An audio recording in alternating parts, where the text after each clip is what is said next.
And we're live. Welcome to the Lakers late night, not the Lakers outsiders, which it used to be when I would be in the same situation. Gary warned me before we came on because he's a good teammate.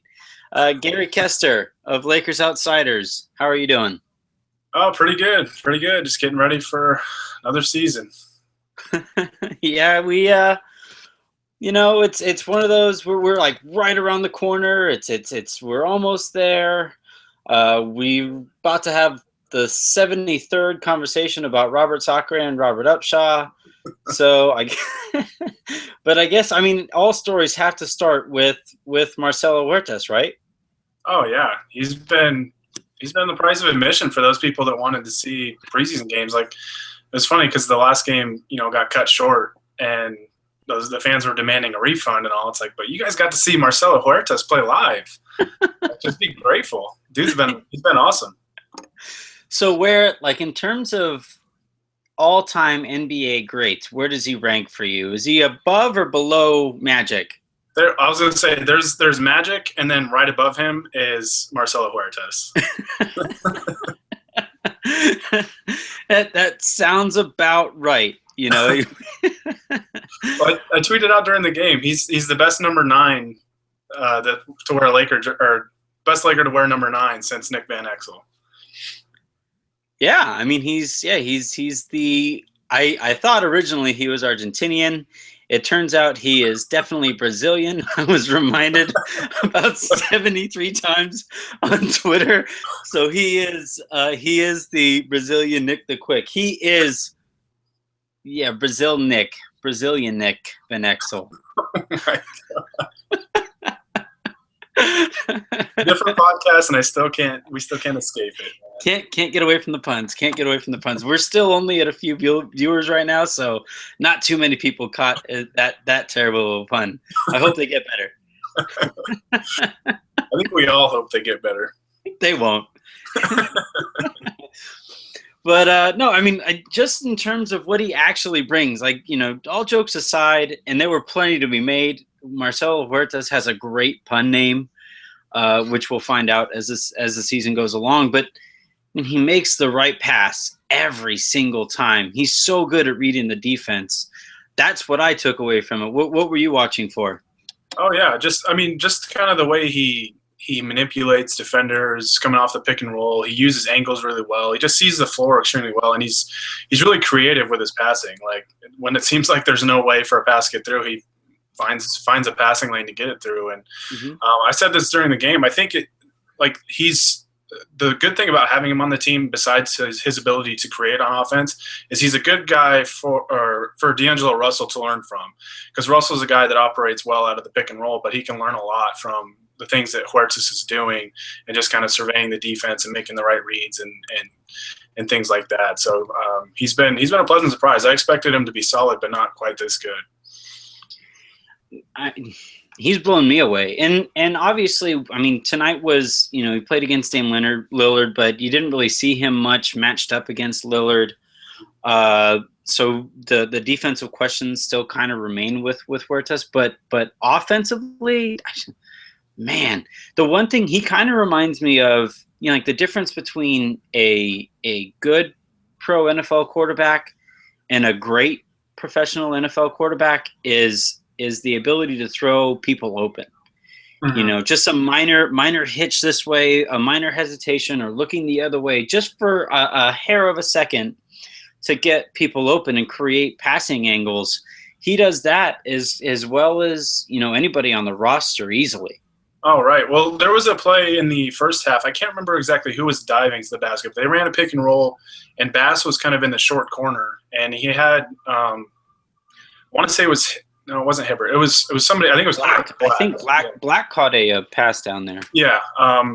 The play I'm thinking of, they ran a pick and roll with him and Tarek Black. And Tarek Black, as he was diving, the defense kind of focused on that, and Huertas looked his way the whole time and then just threw it to Bass in the short corner, who hit just a little mid-range jumper. Like little things like that, are what have made him so successful through these first 2 games. Mm-hmm. Right. He's and he's exactly the player the Lakers need for the role that they're hoping he plays in. Right. He made you don't have to worry about bringing Russell off the bench, so that you keep a creator, with that second unit. If Huertas is this, I mean, now we're going to start hearing rumors, I would imagine, of is Huertas going to play over Russell and stuff like that. I would imagine we're going to start hearing that. And I bet you tonight, it wouldn't shock me if I'm paying attention to the tweet tech and Byron says something like, well, Huertas does make a lot of sense with that first unit, and all of Lakers Twitter just blows up. I was thinking, during the game, wouldn't it be funny if Huertas wins Rookie of the Year?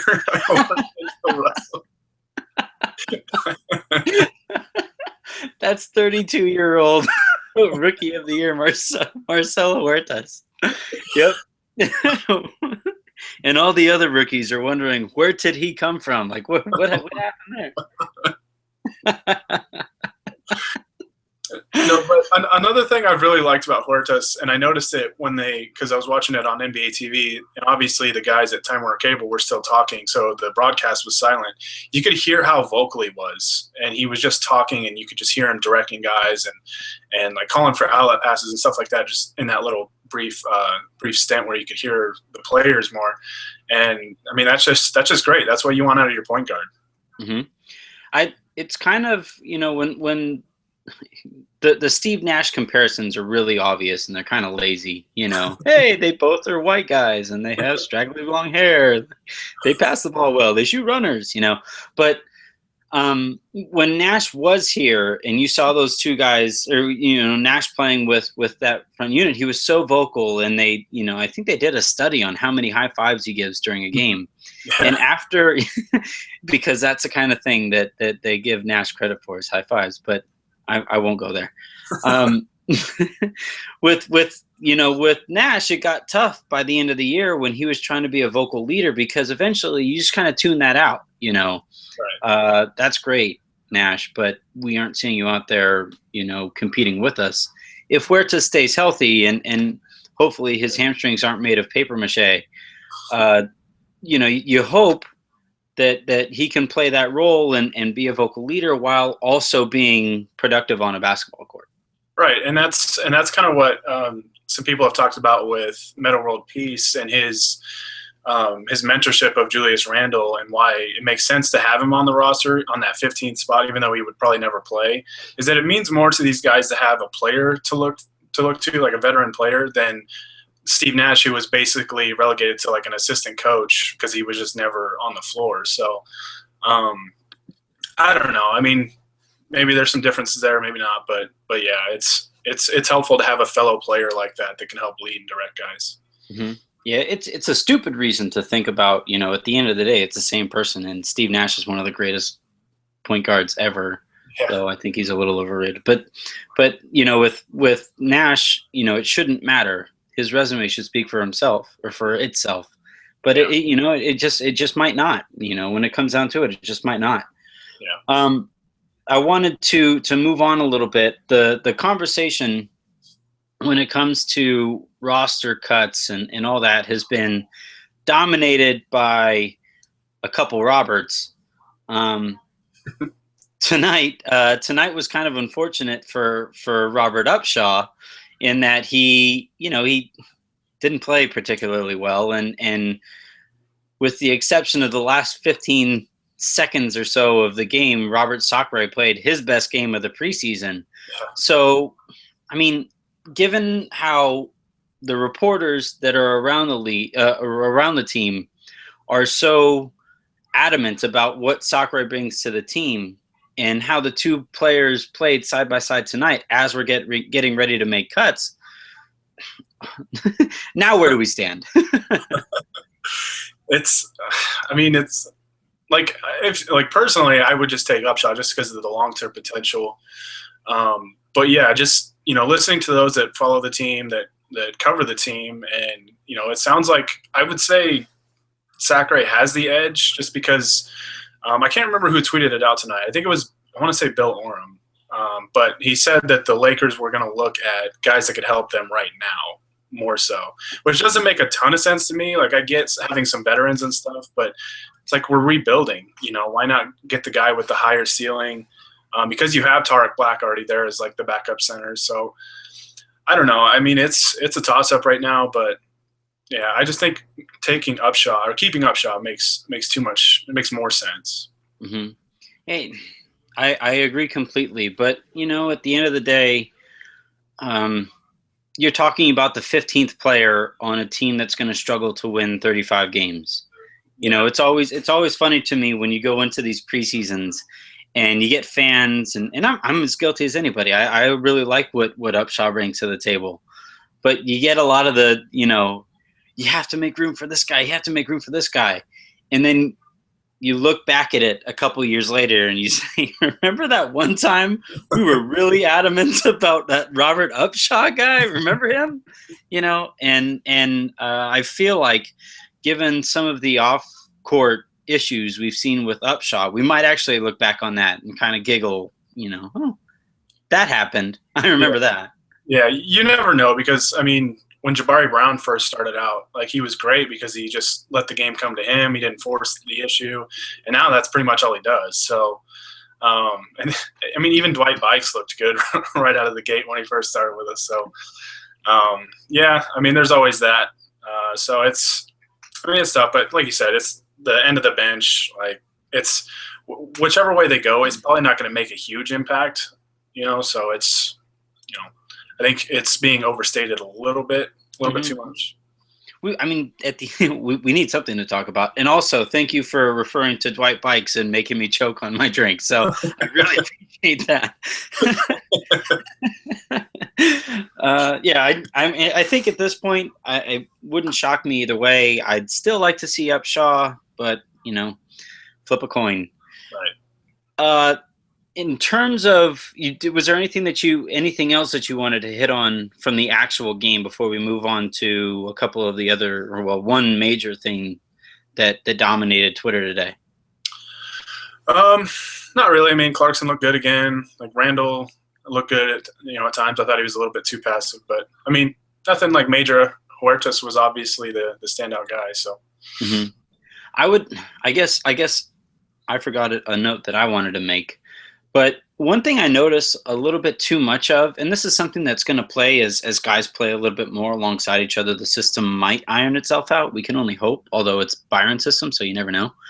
But it kind of feels a little too much like D'Angelo Russell and Jordan Clarkson, and then even Julius Randle. When the three are on the court together, because of how they can all create for themselves and for everybody else around them, it gets a little bit too much like the Miami Heat in that very first year when it was like, all right, Dwayne, your turn. Okay, LeBron, your turn. Okay, Chris Bosh, your turn. And that we're kind of seeing that a little bit too much with Clarkson and with Russell and with Randall, and that you get one guy kind of dribbling the ball, or you'll get two guys involved in a pick and roll, but nothing really going on away from the ball to force the defense to catch.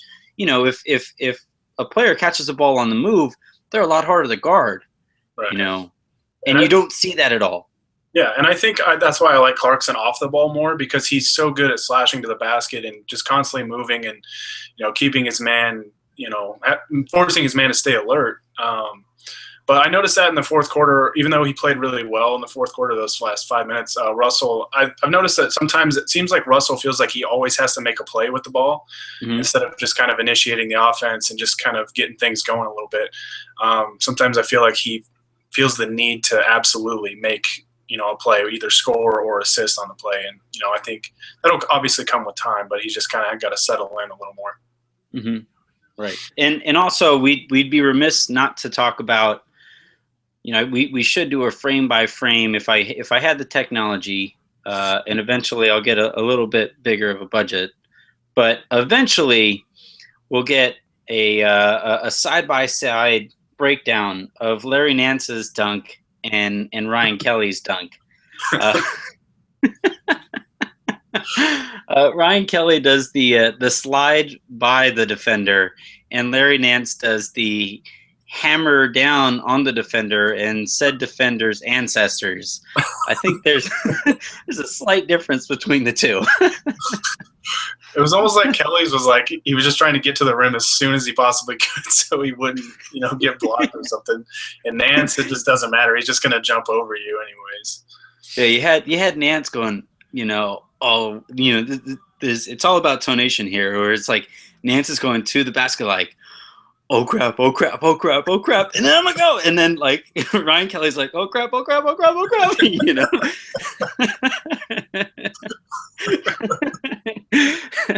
Shout out to Ryan Kelly for doing that with the hacky sack air. Good, that was a great play, and also for avoiding overtime because nobody needs preseason overtime. Oh yeah. That does it for the game. Let's go ahead and move on to the article that dominated Twitter for a good 5-10 minutes or so. Baxter Holmes, friend of the show, really good reporter, really, really good writer, the kind of writer that makes me want to quit my job. But he's been working on a series where he interviews a whole bunch of sources who unfortunately speak anonymously to talk about the state of the Lakers, from an outside perspective. I'll go ahead and let you start. Did you read the article, right? Mm-hmm. Or you get the vibe of anytime ESPN talks about the Lakers. So, what was your takeaway? Yeah, whenever an ESPN article about the Lakers comes out, I tend not to click on it right away because you usually know what's coming. But I thought it was interesting to hear kind of the contrasting opinions. Like the one quote, I think, talking about the Lakers' assets, and one executive said they really don't have any. I think that was the exact quote, and that just kind of made me laugh, just because it's like to say we don't have any, because I know the Lakers situation isn't like, it's not ideal. They're rebuilding. They've got a couple nice pieces, but they still have a lot of work ahead of them to really rebuild this thing. But to say they don't have any is really a stretch, because I think they have 3 really solid young pieces. And I thought that Randall's importance was kind of overlooked by the rival executives, because they said Russell was the top, what's like their top prospect. It was like unanimously that everybody, Which I think he does have a really high ceiling, but I just think with Randall's, like, the physical abilities that he brings to the table, they're so unique, and his skill set and his work ethic is going to make him a really, really good player one day. Yeah, the issue for me is, and I've said this before, but the issue with me is, or the analogy that I use when I talk about the Lakers, or when anonymous sources talk about the Lakers, is a lot of those anonymous sources are speaking from the standpoint of people whose ass the Lakers have kicked previously. When you're talking, and from that perspective, I use the example of the bully in school. When they finally lose a fight, that's when everybody's lining up to fight them. Like that's how that works. And with that's kind of what I see going on here. Now, the article is written from the outsider's perspective, so I don't know if the Lakers didn't make themselves available, or if Baxter wasn't interested in getting the Lakers side of things. I know the Lakers can be sometimes hard to work with in this sense, especially if you're writing something negative about the organization. Yeah. But I believe they compared him to Brooklyn, in today's article, and it's like Brooklyn's top prospect is Rondé Hollis Jefferson, who Ryan Kellepar will go ahead and pretend that is the greatest asset in the history of basketball because of the University of Arizona connection. But it's Rondé Hollis Jefferson. The Lakers have 2 top 10 picks and 2 guys who fairly consensusly, I'm making up a word there, but like a lot of people hold both guys as potentially the best players from their respective drafts, and unfortunately Randall got hurt in that first game, but he's looked incredible for most of the preseason. Right. He's been really surprising to me how good he's looked this early on, considering he, sat out for 9 months, didn't look very good in summer league. But I think it's just a testament to how hard he works. He just puts in the time and the effort, and working with a veteran like Metta World Peace probably worked wonders for him, because he's been great on defense too. Mm-hmm. Mm-hmm. And you have Russell, who I believe it was 538, who is an ESPN entity.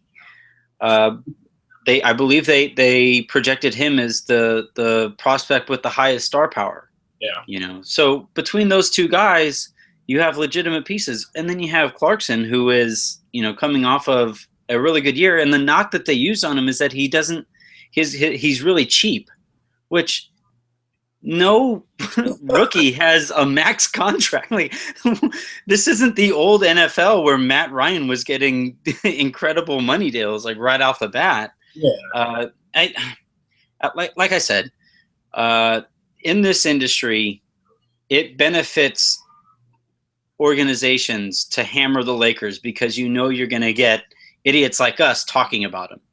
You're going to get that response on Twitter because that's how that works. And I'm not saying that's what Baxter was out for, that's what he stands for, because he's a really good writer and in and of his own right. If he was assigned the piece, and he was assigned the piece, but it's cheap. It's a cheap angle to go about. Yeah, I mean, anytime you talk about the Lakers, it's going to get views. But when you stir up some drama, you stir the pot a little bit, it's going to get that much more attention. So, I mean, does ESPN have an agenda against Kobe and the Lakers? Probably. It sure seems that way. Not that Baxter does or anything, but the whole organization kind of seems to. But when it drives the clicks up like that, and I've just told people, like, if it really bothers you, like, the best thing you can do is just not read it. Like, just don't click on it. And every time you click on it, they win, and they know that you're going to click on it the next time. So it just comes with the territory of being affiliated with the Lakers, being a Laker fan, whatever the case may be. So you just kind of have to run with it and take the good with the bad. Yeah, and that's the last point I wanted to make on this. Is that with Henry Abbott's piece that he wrote last year about Kobe being the bane of the Lakers' existence, and how all of the Lakers' problems stem from Kobe's mere time in Lakerdom. Yeah, I remember that lasted a good day or two on Twitter. Not just on, and that was in my timeline. That I try to, I only really follow people who I consider, additions to the conversation on the Lakers or in whatever. Yeah. With this, it was interesting to me that this only lasted 10, 15 minutes. Right. Where everybody kind of made their points. There wasn't really much back and forth. And most of the points that were made was like, actually, whatever the point of this article is pretty straightforward. Yeah, it's hard to rebuild. Cool. That's it. Right. Well, and to kind of piggyback on your point, I honestly wouldn't have even known about it if you hadn't mentioned it in the DM. And I honestly had no idea. I was in class, and like I usually check everything once I get out of class, but I didn't even see it until you mentioned something. So yeah, to kind of illustrate your point, that's kind of a reflection of that, is that like last year with the Henry Abbott piece, like that was like the first thing I saw. Whether what time I checked Twitter didn't matter, and it was referenced throughout the season too. So, but yeah, this died down pretty quickly. So, yeah, and if that's the case, then you kind of wonder if ESPN is sitting there like, oh, dang it, we went to that cash cow one time too many. Time to find a new angle. How about Marcelo Huertas?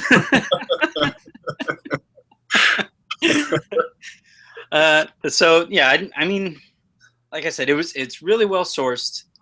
Baxter did his homework when he was writing this, and you never know the restrictions that he had as he was writing it, whether intrinsic or explicit. If they're by choice or they just happen to be there. That there were things that were hampering his actually writing the article. And I'd imagine, if you were to sit down and talk with Baxter, he would take you through the steps, in writing the article. He wouldn't go into, crazy specifics because he doesn't want to give up his sources, obviously. But I just know with Baxter, it's coming from a good place. I just don't think it was really well actually, he didn't. Using those sources so anonymously is never going to end well when you're talking about the Lakers. Oh yeah, for sure. All right, so that does it for tonight's show. Unless you had anything else that you wanted to hammer out, did you want to have a pun off on Marcelo Huertas' name? You'll win, so let's just not go there. I don't know if using the word "win" is the right one to go on that one. No, I want to thank you very much, Gary. You took over for me at Lakers Outsiders. You guys make sure you check out the shows that are still going on over there. Harrison just did a show with NBA Cat. What's NBA Cat Watch, I think. Yeah, NBA Cat Watch. Entertaining, to say the least. It definitely was. It's a different angle, and that's kind of what the idea is over there. You guys are going to be doing shows at least as often as possible after games too, right? Oh yeah, definitely. Especially when the season cranks up, with the Lakers, there's always something to talk about. So exactly. So again, best of luck moving forward. Thank you for everything. Thank you for coming on the show today. Oh, always a pleasure. Thanks for having me.